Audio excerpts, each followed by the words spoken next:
Mikhail Gorbachev has died. The last leader of the Soviet Union was 91.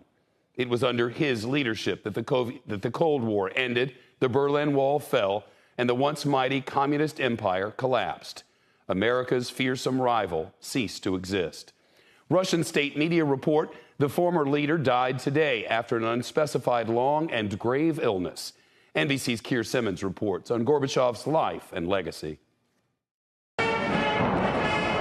By Soviet standards, Mikhail Gorbachev's rule was short, but the last leader of the Soviet Union said his 6 years in power felt like a lifetime. In 1985, the aging members of the Soviet Politburo turned to the 54-year-old Gorbachev to breathe new life into the system.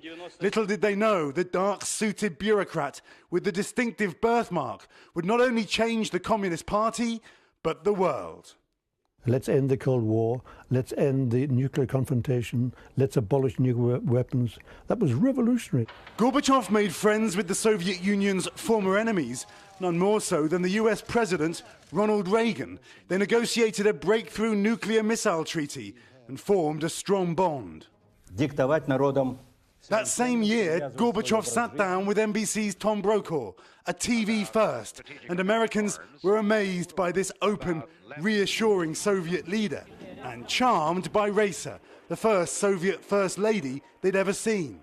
But it was at home where Gorbachev's two big ideas, glasnost, or openness, and perestroika, economic restructuring, let a genie out of the bottle even he couldn't put back. We could and should have saved the Soviet Union, but we lost politically, he later said.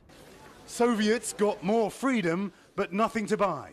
The economy collapsed. While in Eastern Europe, people didn't embrace his reforms, they fled them.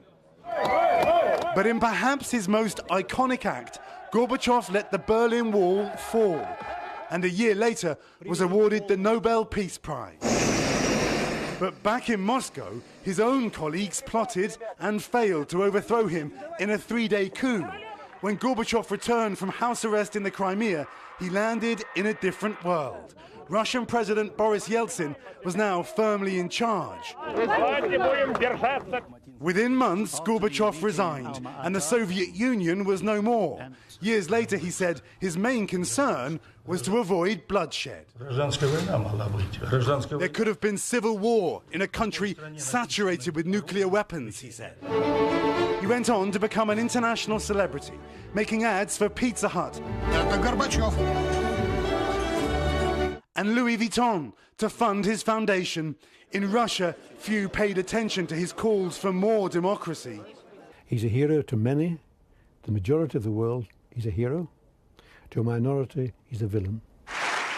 Mikhail Sergeyevich Gorbachev, the man who ended the Cold War, was never forgiven for the demise of his country and died largely reviled by his own people. For the news, I'm Keir Simmons. Shepard Smith here. Thanks for watching CNBC on YouTube.